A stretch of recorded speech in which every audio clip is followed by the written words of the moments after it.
Before we bring in our panel, for those of you who are watching on your lower right-hand corner of your screen, that is the President of the United States. He is taking off for New York in a freshly painted 757 Air Force One that will be landing on Long Island. We will bring you his event in just a little bit here on Newsmax 2. All right, for more reaction to the Mangioni case, let's bring in criminal defense attorney and trial lawyer Nicole DeBoard, along with criminal defense attorney and certified criminal law specialist Dwane Cates. Thank you very much for being here. Big day from a legal standpoint, two big trials. We're going to be talking about Murdaugh in just a second. But Nicole, I want to start with you. It was so interesting that I think as people were watching this unfold that he pled guilty to 2 counts of stalking, but it also admitted to the murder. Discuss the strategy there. The issue here is trying to resolve the case in such a way that one keeps the death penalty off the table, takes responsibility, still keeps the wide range of sentencing options open for the court, but also gives the best argument for double jeopardy, preventing a state court case from moving forward. So that is likely the reason for the particular plea that was made in this case.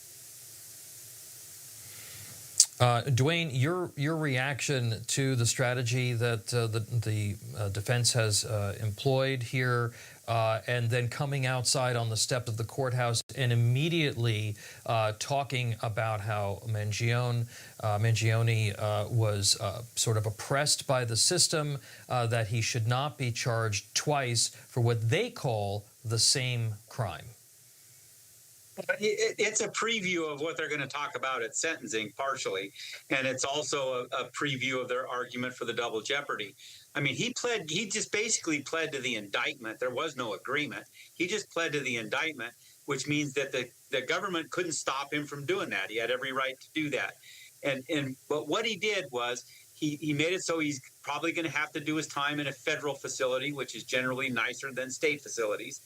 He's also going to be eligible for a presidential pardon or commutation of sentence down the road. And we don't know who's going to be president 20 years from now, that may have sympathies for him. So that gives him an out possibly. And then also the range of penalties is not automatically life in prison. By pleading to the charge, he's opened up all the possibilities. And federal judges aren't bound by the sentencing guidelines anymore. They can sentence a defendant to whatever they believe is fair. And so they're going to get a shot to argue for something significantly less than life in prison. All right, Nicole, let's talk about that New York case. Jury selection begins next month in September. How do you do this? And are they going to request a change of venue? Are they going to say he's already been abused by the system, now he's not going to be able to get a fair trial, in addition to their claims of double jeopardy? Well, the most significant motion that they have to move forward, which is better for them under New York law than it is under federal law, is to prevent the case from moving forward at all. By saying that they are barred from prosecuting the case in New York because of double jeopardy. Now, if the court does not rule in their favor, they're going to be doing exactly what you just described, trying to determine the best way to try to get a jury seated who doesn't already have their minds made up based on the coverage of the case and the facts that are known to the public. Ultimately, what is going to be the defense's task is to make sure if the case does go to trial, that it goes to trial before a jury who hasn't already made up their mind about any detail in the case.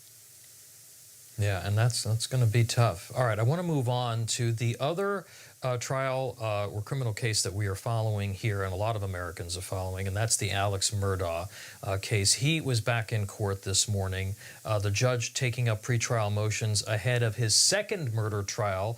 The judge had ordered the trial transferred to a venue outside the 14th Judicial District. Prosecutors want to use his own testimony from the first trial against him. Dwane, does taking the stand back then perhaps cost him this time around? Well, it may, because, again, they get to use his prior testimony against him.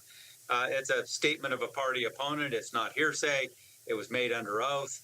And so it's going to come in. I mean, they're going to get to use it, and so, I mean, it's always risky having a defendant testify. And usually, when I have one of my defendants testify, it's a Hail Mary, because I don't think I have, it's the only way I think I've got if they can convince him that his side of the story. So it's always tough having a defendant testify.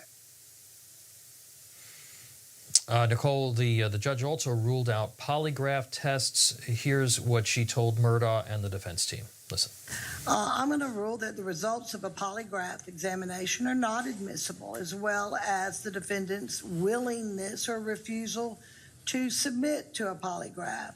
And I'm going to tell you now, there is to be no mention of a polygraph test before the jury.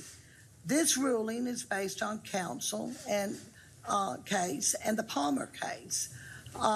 Should the defense seek to introduce any evidence or testimony or reference concerning a polygraph examination, you must notify the court and obtain a ruling outside of the presence of the jury. Murdaugh there looking uncomfortable, to say the least, as that was read. Nicole, what does that ruling do to the defense and its strategy here? So the defense obviously wants the jurors who are considering this case to sort of have this bolstering of his claims to be cooperative and his claims to be willing to do these things, and to have the jurors hear about this polygraph examination. But it is pretty standard that, generally speaking anyway, polygraphs are not admissible. There's some question about whether the scientific method involved in giving a polygraph and interpreting the results is reliable enough to come into the court systems. And so in most instances, it's not allowed. What sometimes does happen, and what the judge left room for happening, is perhaps the person who did the questioning might potentially be able, under certain circumstances, to be able to come and testify, if the judge ultimately allowed it after they asked permission, about the fact that he had answered questions about this incident before, and there may be some ability to get testimony in about whether or not answers were consistent with what were ultimately shared with investigators. And again, that would only happen if the approached the judge. All right, and this case does not go back to trial, I think, until next year. And again, it's the second trial for Mr. Murdaugh. So we'll be following it. Nicole DeBoard and Dwane Cates, thank you very much. We appreciate your analysis today. Thank you.